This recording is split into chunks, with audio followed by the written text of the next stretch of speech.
ओम शांति। आज 24 अप्रैल 2023 के बाबा के अनमोल मधुर महावाक्य सुनेंगे। आज की मुरली से पहले गीत बजा है, महफिल में जल उठी शमा परवानों के लिए। तो बाबा आज बच्चों को दो स्वरूप में देख रहे हैं। एक तो परवाने के रूप में देख रहे हैं और दूसरा फूल के रूप में देख रहे हैं। बाबा कहे, कहां तक फूल बने हैं। जो बच्चे फूल बनते हैं उनकी अवस्था बहुत अच्छी रहती है, क्योंकि वह अपने गुणों की खुशबू चारों ओर फैलाते रहते हैं। कोई ज्ञान की खुशबू फैलाता, कोई गुणों की खुशबू फैलाता। तो बाबा कहे, दूसरों को भी आप समान बना देते हैं। अच्छा, फूल नहीं तो कली तो जरूर बनाएंगे। दूसरा, जो परवाने बच्चे हैं वह अच्छी तरह से गैलप कर लेते हैं, आगे बढ़ जाते हैं। तो बाबा कहे, अभ्यास निरंतर करते रहो आत्म स्वरूप में स्थित होने का और गैलप करते जाओ। तो सुनते हैं आज के बाबा के अनमोल मधुर महावाक्य। ओम शांति। मीठे बच्चे, अपने दिल से पूछो कि हम ज्ञान की खुशबू फैलाने वाले खुशबूदार फूल बने हैं। सदा अच्छी खुशबू फैलाते रहो। प्रश्न है आज की मुरली से, इन बच्चों की अवस्था बहुत मस्त रहती है, गैलप करने का आधार क्या है? उत्तर, जो अच्छे अच्छे फूल है, जिनकी बुद्धि में ज्ञान का मंथन चलता रहता है, उनकी अवस्था बहुत मस्त रहती है। ज्ञान और योग की शिक्षा दे खुशबू फैलाने वाले बच्चे बहुत प्रफुल्लित रहते हैं। गैलप करने का आधार है सच्चे परवाने बनना, माया के तूफानों से सदा बचकर रहना, श्रीमत पर चलते रहना। माया के तूफानों से बचकर रहना, श्रीमत पर चलते रहना है। आज की मुरली से पहले गीत बजा है, महफिल में जल उठी शमा परवानों के लिए। ओम शांति। चैतन्य परवानों ने गीत सुना। परवाने कहो व फूल कहो, बात एक ही है। बच्चे समझते हैं हम सचमुच परवाने बने हैं या फेरी लगाकर चले जाते हैं, क्षमा को भूल जाते हैं। हर एक को अपने दिल से पूछना है कि हम कहां तक फूल बने हैं और ज्ञान की खुशबू फैलाते हैं। अपने जैसा फूल किसको बनाया है, यह तो बच्चे जानते हैं। ज्ञान का सागर वह बाप है, उनकी कितनी खुशबू है। जो अच्छे फूल व परवाने हैं, उनकी जरूर अच्छी खुशबू आएगी। जो अच्छे फूल है व परवाने हैं, उनकी जरूर अच्छी खुशबू अर्थात अच्छे वाइब्रेशन आएंगे। वह सदैव खुश रहेंगे, औरों को भी आप समान फूल व परवाने बनाएंगे। फूल नहीं तो कली बनाएंगे। पूरे परवाने वह है जो जीते जी मरते हैं। परवाने कौन? जो पूरे जीते जी मरते हैं, अर्थात बलि चढ़ते हैं अथवा ईश्वरीय औलाद बनते हैं। कोई शाहूकार किसी गरीब के बच्चे को गोद में लेते हैं तो बच्चे को उस शाहूकार की गोद में आने से फिर वह माँ बाप ही याद आते रहते हैं। फिर गरीब की याद भूल जाएगी। जानते हैं कि हमारे गरीब माँ बाप भी है, परंतु याद शाहूकार माँ बाप को करेंगे जिससे धन मिलता है। सन्यासी साधु आदि है, वह भी साधना करते हैं मुक्ति धाम में जाए। हर कोई साधना करते हैं मुक्त हो जाए, मोक्ष में चले जाए, मुक्ति धाम में जाए। सभी मुक्ति के लिए ही पुरुषार्थ करते हैं, परंतु मुक्ति का अर्थ नहीं समझते। कोई कहते हैं मुक्ति माना ज्योति ज्योत समाएंगे, कोई समझते पार निर्वाण जाते हैं। निर्वाण धाम में जाने को ज्योति में समाना व मिल जाना नहीं कहा जाता है। निर्वाण धाम में जाने को ज्योति में समाना व मिल जाना नहीं कहा जाता है। यह भी समझते हैं हम दूर देश के रहने वाले हैं, इस गंदी दुनिया में रहकर क्या करेंगे। बच्चों को समझाया है, जब कोई से मिलते हो तो ये समझाना है कि ये बना बनाया ड्रामा है। सतयुग, त्रेता, द्वापर, कलयुग, यह है संगम युग। सतयुग के बाद त्रेता का भी संगम होता है, वहां युग बदलता है, परंतु यहाँ कल्प बदलता है। कलयुग से सतयुग माना पूरा कल्प परिवर्तन होता है। सतयुग से त्रेता जब आता है तो वहां युग बदलता है। बाप को युगे युगे नहीं आते हैं जैसे मनुष्य समझते हैं। बाप कहते हैं जब सब तमो प्रधान बन जाते हैं, कलयुग का अंत होता है, ऐसे कल्प के संगम पर मैं आता हूं। युग पूरा होता है तो 2 कला कम होती है। यह तो जब पूरा ग्रहण लग जाता है तब मैं आता हूं, मैं युगे युगे नहीं आता हूं। यह बाप बैठ परवानों को समझाते हैं। परवानों में भी नंबरवार है, कोई तो जल मरते हैं। परवाने भी अनेक प्रकार के, कोई तो जल मरते हैं, कोई फेरी पहन चले जाते हैं। श्रीमत पर चल नहीं सकते। अगर कहां श्रीमत पर नहीं चले तो क्या होगा, फिर माया पछाड़ती रहेगी। श्रीमत का बहुत गायन है, श्रीमद् भगवत गीता कहा जाता है। शास्त्र तो बाद में बैठ बनाए हैं। उस समय मनुष्य की बुद्धि रजो तमो होने के कारण समझते हैं श्री कृष्ण द्वापर में आया। बाप कहते हैं मैं आता ही तब हूं जब आदि सनातन देवी देवता धर्म वाले मनुष्य गुम हो जाते हैं, परंतु ये भूल जाते हैं कि हम ही देवी देवता धर्म वाले थे। अपना हिंदू धर्म कह देते हैं। ये कड़े से कड़ी भूल है। अपने धर्म को भूल जाना ये कड़े से कड़ी भूल है। भारतवासी जो देवता धर्म के पुजारी है, उन्हों से पूछो तुम किस धर्म के हो, तो कहते हैं हम हिंदू धर्म के हैं। अरे तुम पूछते किसको हो।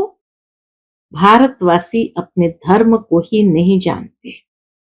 यह भी ड्रामा में नूंद है। जब भूले तब तो फिर से मैं आकर आदि सनातन देवी देवता धर्म की स्थापना करूं। सतयुग में है ही एक धर्म। यह बातें बाप बैठ समझाते हैं। जो विश्व के मालिक थे वह खुद ही भूल जाते हैं, तो बाकी औरों की बात ही क्या। यह एक ही बाप है जो आकर दुखधाम से निकाल सुख धाम का मालिक बनाते हैं।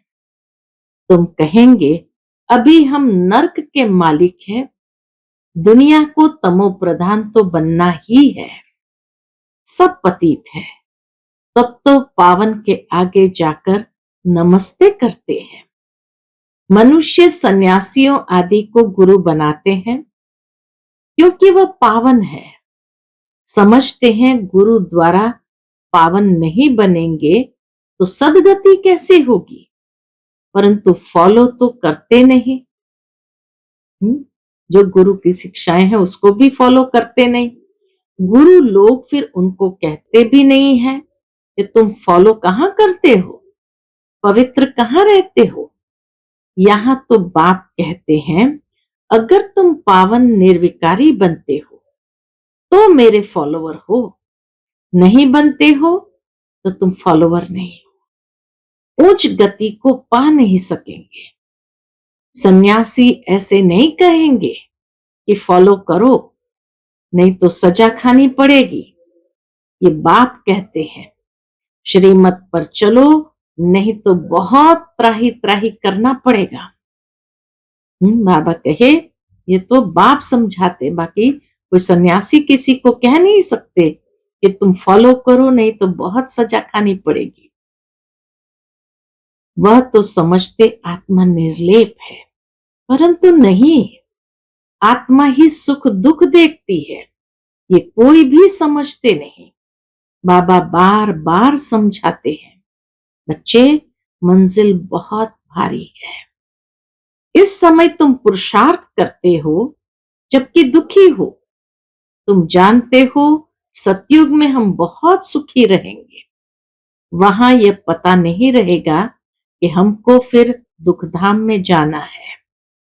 हम सुख में कैसे आए, कितने जन्म लेंगे, कुछ भी नहीं जानते।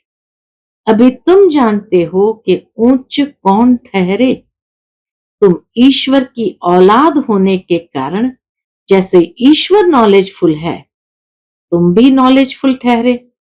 अभी तुम ईश्वर के बच्चे हो, देवताएं थोड़ी ईश्वर के बच्चे कहलाएंगे। अभी तुम ईश्वरीय औलाद हो, परंतु नंबरवार। कोई तो बड़े मस्त है, समझते हैं हम तो बाबा की मत पर चलते रहते हैं। जितना मत पर चलेंगे उतना श्रेष्ठ बनेंगे। बाबा सन्मुख बैठ बच्चों को समझाते हैं। क्या समझाते हैं बच्चे?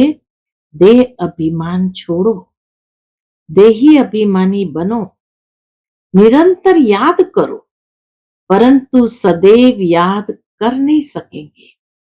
याद रहेगी नंबरवार पुरुषार्थ अनुसार, सो भी रिजल्ट अंत में निकलेगी। बाप तो है ही सुखदाता, ऐसे नहीं कि दुख भी बाप ही देते हैं। बाप कभी बच्चे को दुख नहीं देते, बच्चे अपनी उल्टी चलन से दुख पाते हैं।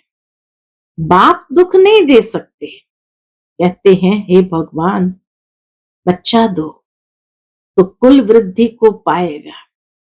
बच्चे को बहुत प्यार करते हैं, बाकी दुख अपने कर्मों का ही पाते हैं। अभी भी बाप तो बच्चों को बहुत सुखी बनाते हैं, कहते हैं श्रीमत पर चलो। आसुरी मत पर चलने से तुम दुख पाते हो। बच्चे बाप और टीचर अथवा बड़ों की आज्ञा न मानने से दुखी होते हैं। दुनिया में भी कोई भी बच्चा दुखी इसलिए होता है क्योंकि बाप और टीचर अथवा बड़ों की आज्ञा न मानने से दुखी होते हैं। दुखदाई खुद बनते हैं, माया के बन पड़ते हैं। ईश्वर की मत तुमको अब ही मिलती है। ईश्वरीय मत की रिजल्ट 21 जन्म तक चलती है, फिर आधा कल्प माया की मत पर चलते हैं। ईश्वर एक ही बार आकर मत देते हैं, माया तो आधा कल्प से है ही है, मत देती ही रहती है। माया की मत पर चलते 100% दुर्भाग्यशाली बन पड़ते हैं। तो जो अच्छे अच्छे फूल है वह इसी खुशी में सदैव मस्त रहेंगे। नंबरवार तो है ना, परवाने कोई तो बाप के बन श्रीमत पर चल पड़ते हैं। अक्सर करके गरीब ही अपना पूरा पोता में लिखते हैं। शाहूकारों को तो डर रहता है कि कहां हमारे पैसे न ले लेवे। शाहूकारों के लिए बड़ा मुश्किल है।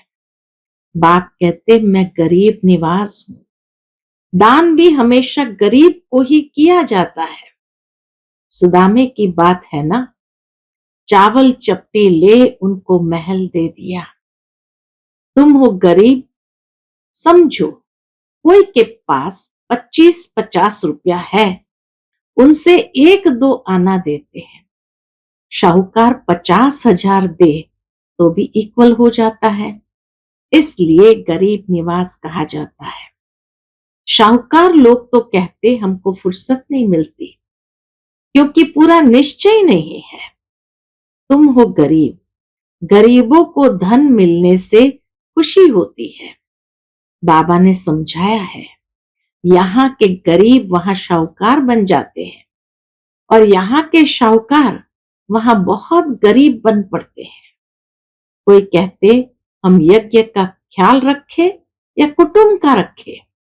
बाबा कहते तुम अपने कुटुंब की बहुत अच्छी संभाल करो। बाबा भी कह देते तुम अपने कुटुंब की बहुत अच्छी संभाल करो। अच्छा है जो तुम इस समय गरीब हो। शाहूकार होते तो बाप से पूरा वर्षा ले नहीं सकते। सन्यासी ऐसे नहीं कहेंगे, वह तो पैसे लेकर अपनी जागीर बनाते हैं। शिव बाबा थोड़ी बनाएंगे। यह मकान आदि सब तुम बच्चों ने अपने लिए बनाए हैं। ये किसकी जागीर नहीं है, यह तो टेम्पररी है, क्योंकि अंत समय बच्चों को यहाँ आकर रहना है। हमारा यादगार भी यहाँ है, तो पिछाड़ी में यहाँ आकर विश्राम लेंगे। बाप के पास भागेंगे वह जो योग युक्त होंगे, जो अंत में योग युक्त होंगे वो बाप के पास भागेंगे। उन्हों को मदद भी मिलेगी। बाप की बहुत मदद मिलती है। तुम जानते हो हमको यहाँ बैठ विनाश देखना है। जैसे शुरू में बाबा ने तुम बच्चों को बहलाया है, तो पिछाड़ी वालों का भी हक है। उस समय ऐसे फील करेंगे, कैसे जैसे वैकुंठ में बैठे हैं, बहुत नजदीक होते जाएंगे। यह तो समझते हैं हम यात्रा पर है, थोड़े समय बाद विनाश होगा। हम जाकर प्रिंस प्रिंसेस बनेंगे। किस्म किस्म के फूल है, हर एक बच्चे को समझना चाहिए मैं कितना। बाबा कहे हर एक बच्चे को समझना चाहिए मैं कितने को ज्ञान की खुशबू दे रहा हूं, किसको ज्ञान और योग के शिक्षा देता हूं। जो सर्विस करते हैं वह अंदर में प्रफुल्लित रहते हैं। बाबा जान जाते हैं यह किस अवस्था में रहते हैं, इनकी अवस्था कहां तक गैलॉप करेगी। गैलॉप उनकी अवस्था करेगी, इनकी बाबा के गैलॉप उनकी अवस्था करेगी जो परवाना बन चुका होगा। बाप समझाते हैं माया के तूफान तो आएंगे, उनसे अपने को बचाना है। सन्यासी कभी नहीं कहेंगे कि स्त्री पुरुष गृहस्थ में रहते पवित्र को दिखाओ। वह ऐसा सन्यास करा न सके। उनका है ही रजो प्रधान सन्यास, निवृत्ति मार्ग का। हठयोग सन्यास तो मनुष्य मनुष्य को सिखलाते आए। अभी यह राजयोग परम पिता परमात्मा आकर आत्माओं को सिखलाते हैं। आत्माओं को ज्ञान है, मैं आत्मा अपने इस आत्मा भाई को समझाता हूं। जैसे परमात्मा बाप हम आत्माओं को बच्चों को समझाते हैं, हम भी आत्मा हैं। बाबा हमको सिखलाते हैं, हम फिर इन आत्माओं को समझाते हैं। बाबा कहे अंदर में इस स्मृति में रहना चाहिए। जैसे बाबा हमको सिखलाते हैं, हम फिर इन आत्माओं को समझाता हूं। परंतु ये आत्मा पने का निश्चय न होने से अपने को मनुष्य समझ मनुष्य को समझाते हैं। बाप कहते हैं हम तो आत्माओं से बात करते हैं। मैं परमात्मा तुम आत्माओं से बात करता हूं। तुम कहेंगे हम आत्मा सुनती है, आत्मा को सुनाती है। ऐसे तुम देही अभिमानी हो, इसको सुनाएंगे तो वह तीर झट लगेगा। अगर खुद ही देही अभिमानी नहीं रह सकते हैं तो धारणा करा नहीं सकेंगे। ये बड़ी ऊंची मंजिल है। बुद्धि में ये रहना चाहिए। क्या रहना चाहिए? हम इन ऑर्गन से सुनते हैं। बाप कहते हैं हम आत्माओं से बात करते हैं। बच्चे कहेंगे हम आत्माएं ब्रदर्स से बात करते हैं। बाप कहते हैं हम आत्माओं को समझाता हूं। बाबा का फरमान है। क्या फरमान है? बच्चे अशरीरी अर्थात देही अभिमानी बनो। देह अभिमान छोड़ो, मुझे याद करो। ये बुद्धि में आना चाहिए। हम आत्मा से बात करता हूं, न कि शरीर से। बल फीमेल है, उनकी भी आत्मा से बात करता हूं।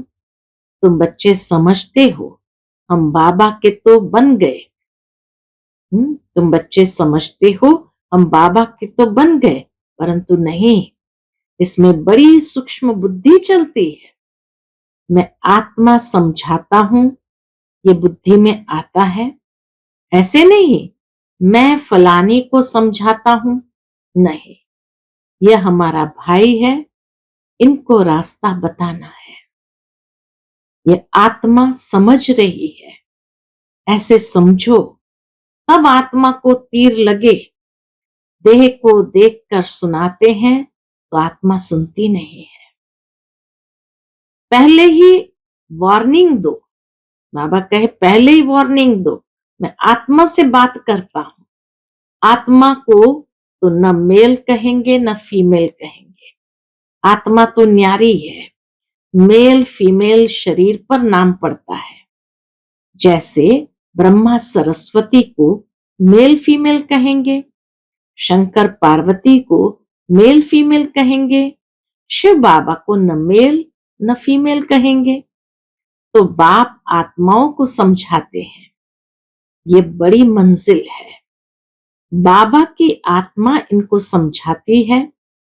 आत्मा को इंजेक्शन लगाना है, तब देह अभिमान टूटता है। बाबा कहे जब आत्मा को इंजेक्शन लगता है तब देह अभिमान टूटता है, नहीं तो खुशबू नहीं निकलती है, ताकत नहीं रहती। हम आत्मा से बात करते हैं, आत्मा सुनती है। बाप कहते हैं तुमको वापस जाना है, इसीलिए देही अभिमानी बनो, मन मना भव। फिर ऑटोमेटिकली मध्याजी भव आ जाता है। मन मना भव होंगे, ऑटोमेटिकली मध्याजी भव माना त्रिमूर्ति में मध्य में विष्णु है, तो विष्णुपुरी में आ जाते हैं। मूल बात है ही मन मना भव। बाप को याद करो। भल कहते तो सब है, भगवान को याद करो, परंतु जानते नहीं। खास कहते हैं ईश्वर को याद करो, श्री कृष्ण को व किसी देवता को याद नहीं करना है। अभी तुम बच्चों को बड़ी सूक्ष्म बुद्धि मिली है। बाबा ने हम बच्चों को आकर बड़ी सूक्ष्म बुद्धि दी है, तो अभी तुम बच्चों को बड़ी सूक्ष्म बुद्धि मिलती है। सवेरे उठ विचार सागर मंथन करना है। दिन में सर्विस करनी है, क्योंकि कर्म योगी हो, लिखा हुआ भी है। नींद को जीतने वाले बनो, रात को जाग कमाई करो। दिन में माया का बड़ा बखेरा है। अमृत वेले वायुमंडल बहुत अच्छा रहता है। बाबा को यह तो लिखते नहीं कि फलाने टाइम पर उठ विचार सागर मंथन करते हैं। बच्चे ऐसे लिखते नहीं, इसमें बड़ी मेहनत है। विश्व का मालिक बनते हैं तो जरूर थोड़ी मेहनत तो करनी पड़ेगी। अच्छा, मीठे मीठे सिक्के लदे बच्चों प्रति माता पिता बाप दादा का याद प्यार और गुड मॉर्निंग। रूहानी बाप की रूहानी बच्चों को नमस्ते। हम सब रूहानी बच्चों की रूहानी माता पिता बाप दादा को याद प्यार, गुड मॉर्निंग और नमस्ते। नमस्ते। शुक्रिया बाबा, शुक्रिया। धारणा के लिए मुख्य सार है आज की मुरली से। पहला पॉइंट, देही अभिमानी बनने की मेहनत करनी है। हम आत्मा आत्मा भाई से बात करता हूं, आत्मा बोलती है, आत्मा इन ऑर्गन से सुनती है। यह अभ्यास करना है।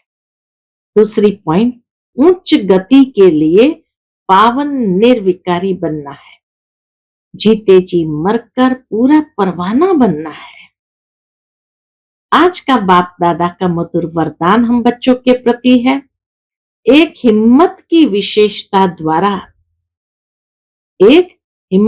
विशेषता द्वारा सर्व का सहयोग प्राप्त कर आगे बढ़ने वाली विशेष आत्मा भव। एक हिम्मत की विशेषता द्वारा सर्व का सहयोग प्राप्त कर आगे बढ़ने वाली विशेष आत्मा भव।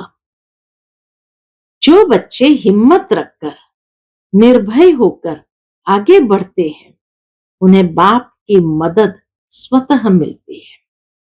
हिम्मत की विशेषता से सर्व का सहयोग मिल जाता है। इसी एक विशेषता से अनेक विशेषताएं स्वतः आती जाती है। एक कदम आगे रखा और अनेक कदम सहयोग के अधिकारी बने। इसी विशेषता का औरों को भी दान और वरदान देते रहो। अर्थात विशेषता को सेवा में लगाओ तो विशेष आत्मा बन जाएंगे। आज का स्लोगन है, बुद्धि से इतने हल्के रहो जो बाप अपनी पलकों पर बिठाकर साथ ले जाए।